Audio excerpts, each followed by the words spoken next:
I just want to get this out of the way before anyone says anything. Yes, I do not have a fan set up in my new paint booth yet. Not to worry, because that great big old door right there is going to be open the entire time I'm painting.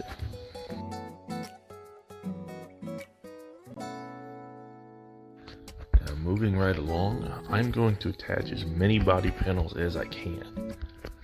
Not only is that going to make the painting process easier, it's also going to let me fix any fitment issues that come up. It's going to be a lot easier since it's not all covered in paint. And trust me, there were some fitment issues.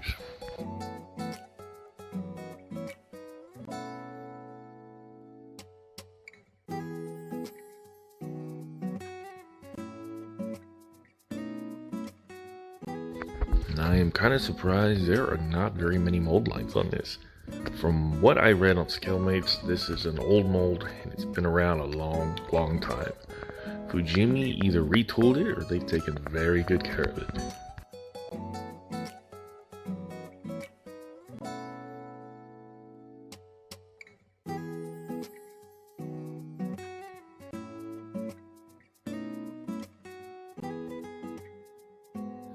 And as I outline these, often enough time the mold line will catch the tip of the Sharpie and it'll help me guide the line. Now in this car, these mold lines were so faint they would not catch the pen, nor would they snag on my fingernail. But I could still see them, so I knew where to draw my lines. Cleanup on this was very easy and very quick.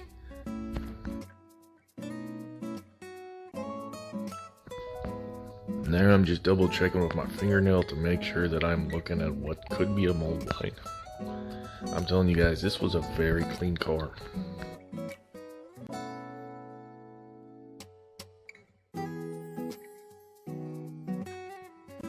And I made it a habit, every time I make it into town, I swing by Dollar Tree and pick up one of these nail files.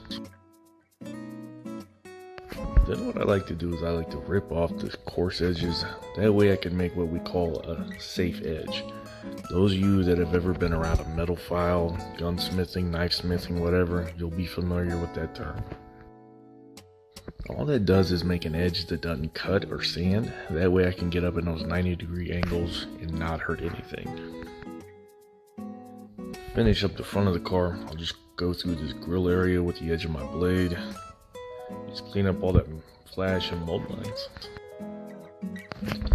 And this was the area where this point of view just kind of wasn't working for me.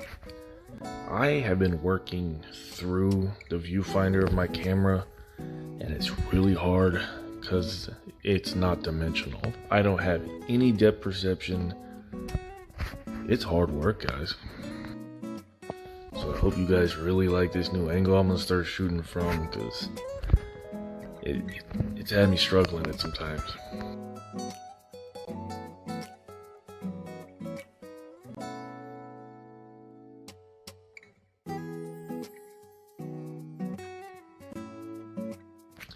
And for these bits, I knew I was gonna have to reposition them and fiddle with them a bit. So I did not use super glue here. I used that plastic cement. That same stuff that I mentioned in previous videos.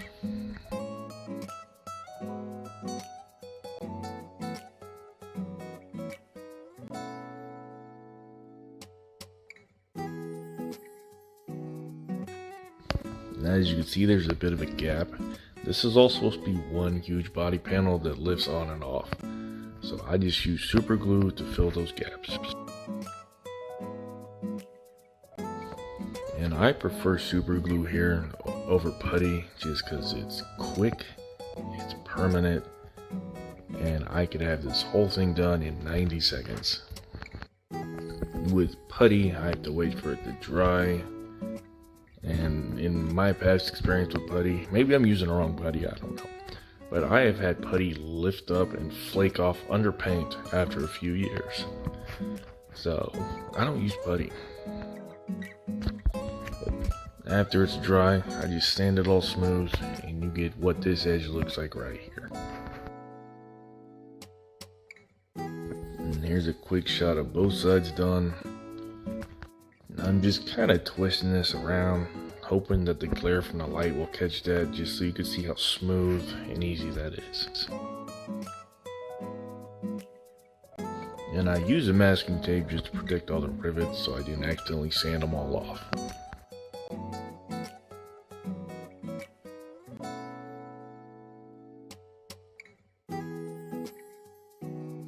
Here's the same thing done to the front, which also is supposed to be one large panel that just lifts on and off.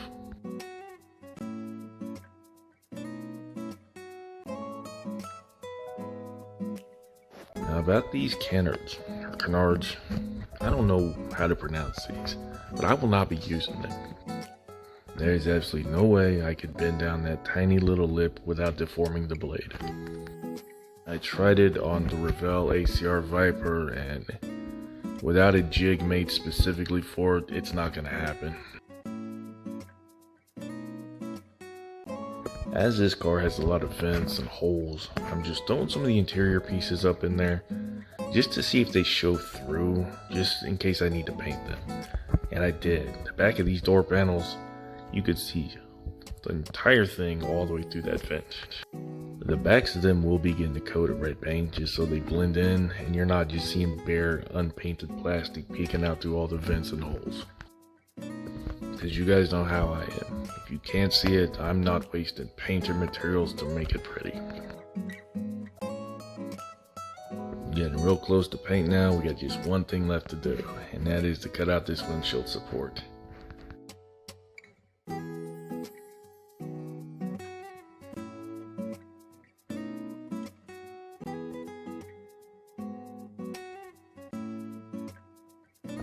That great big old thing left some nubbins in there. Those got to come out too so the windshield fits.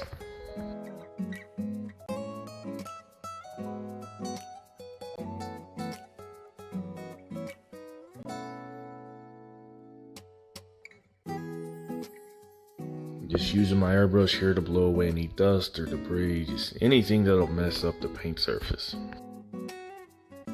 Now, I don't want to jinx it, but since I am working in the garage instead of my basement, I have not had any pet hair in any paint.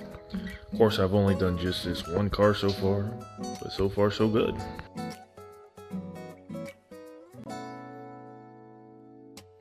And as you guys may or may not remember, I got a whole case of this Tamiya rattle can stuff just because it's awesome. I love this primer.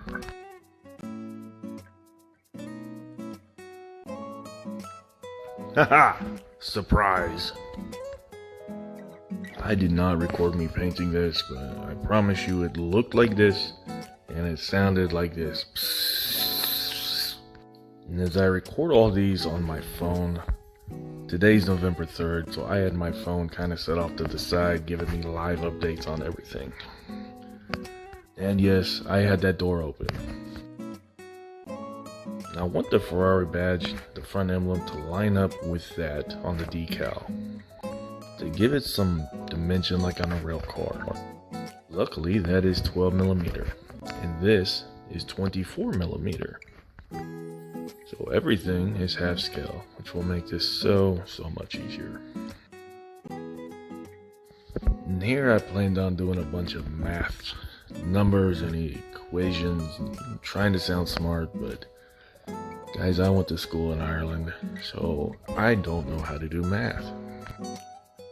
Which is why this badge did not end up where it's supposed to be. I did take a lot of measurements though, used a lot of reference points. I think what I didn't do is take into account the size of the actual badge. Maybe. I don't know. I don't know what I'm doing. Don't take advice from me. However, it is perfectly centered and it is straight. So, got that much going for me.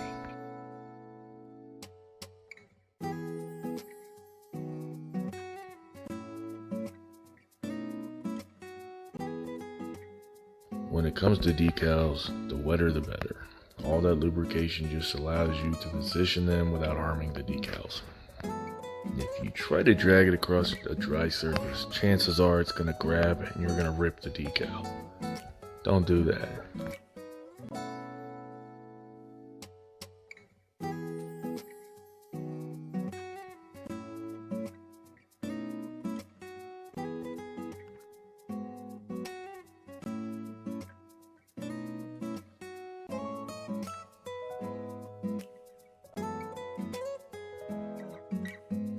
As I mentioned, I was off a little bit. I just had to scoot the decal up a bit to get it lined up with that badge.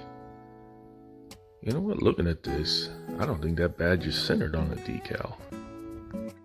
It's funny that right now I noticed that during the voiceover, not the entire time I was building it.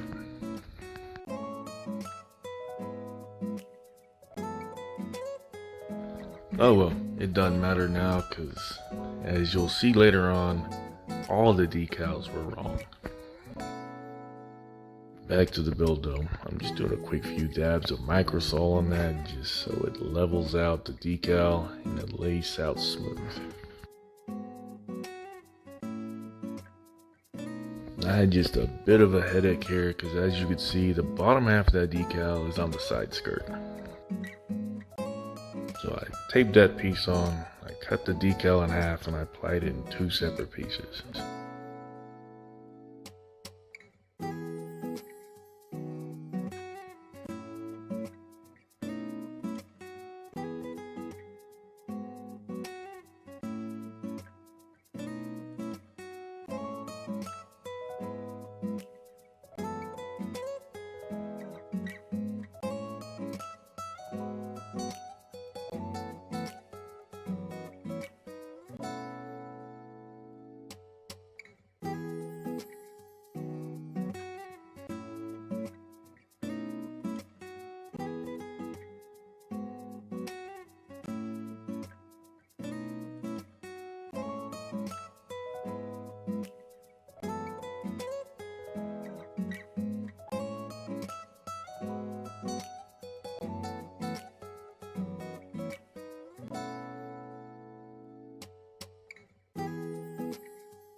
And it's right about here, I got the bright idea to not cut that in half and mock up the chassis.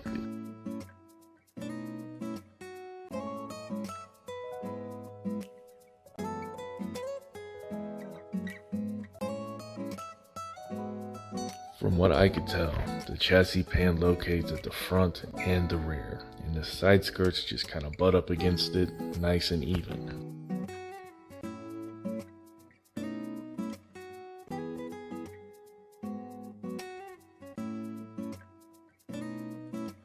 So, skip this step, glue them on now, and avoid those headaches later.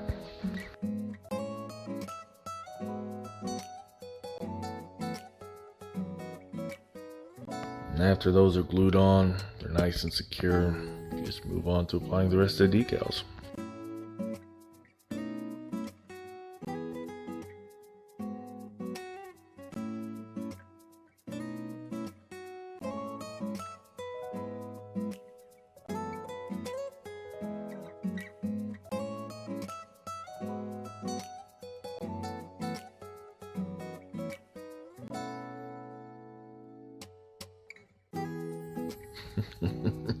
That's why you see me wet my fingers every now and then, because decals will stick to your hands too.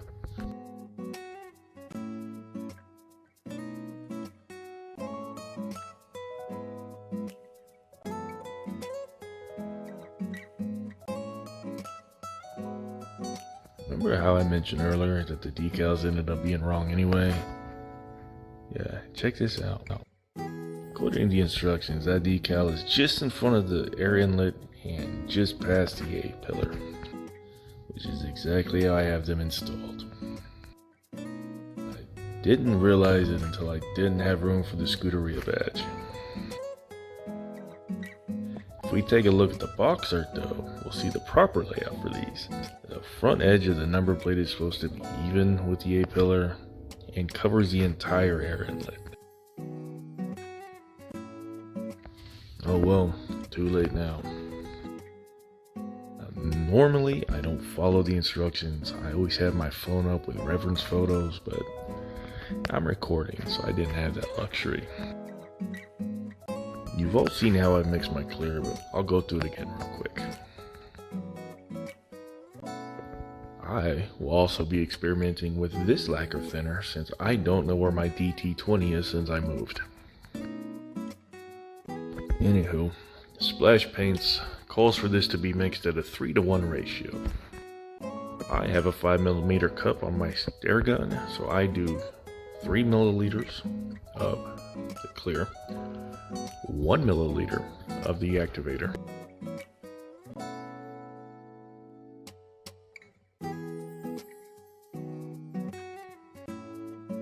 and finally I do 1 milliliter of lacquer thinner. So that all comes out as a 3-to-1 ratio. And I like to add thinner to my clear because the thinner it is, the smoother it will lay out. If you guys have ever had problem with orange peel, thin out your clear. It will fix that, I promise you. And I will just thoroughly mix this by squeezing it up into the pipette and shooting it back out. Pull it up, shoot it out, pull it up, shoot it out, stir it up, pull it up, shoot it out. Keep them doggies moving, rawhide.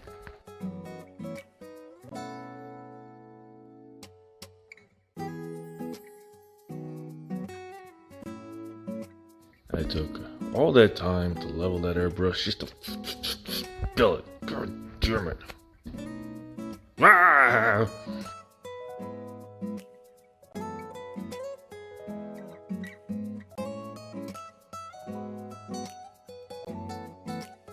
Now the 2K clears, they harden through a chemical reaction, so they physically get hot. So I will do a light misting over the decals, just so as it starts to dry, it doesn't get too hot and burn them decals. Because that will happen if you just lay on the clear just heavy right off the bat. Not just the decals, you could blister paint too. The term mist coat, it means a lot when it comes to any paint you have to mix. Little embarrassed to admit it, but I thought my paint got contaminated. You'll see me looking everywhere, scraping off the top of my boots, just trying to find something that fell into the paint. It ended up being all them rivets. All the rivets all over this car, I don't know why, but I thought something fell in the paint.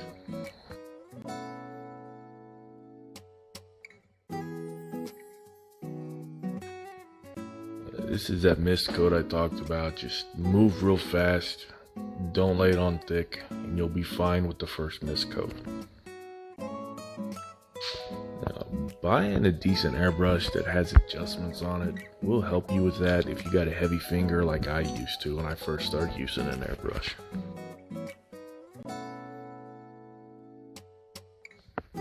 It had been about 15 minutes since that mist coat, so I'm just moving on to the heavier coats now.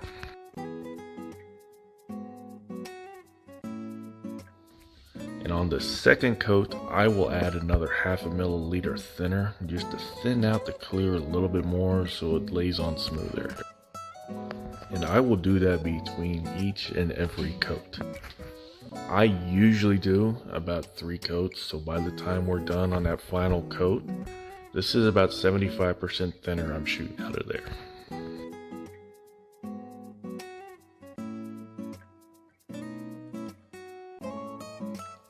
See me make an adjustment right there that I had mentioned earlier. I still have a heavy finger, so I will tune the gun to my finger so I'm not shooting too much or too little paint.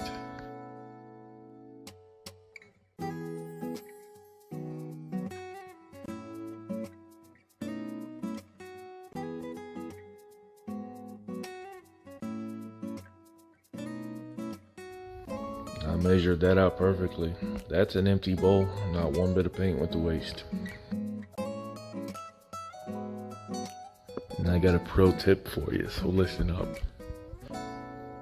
While your clear is still wet and it looks like a sheet of glass has been laid over it, take some photos right now. And you do that so everyone on Instagram thinks you're really good at laying out paint.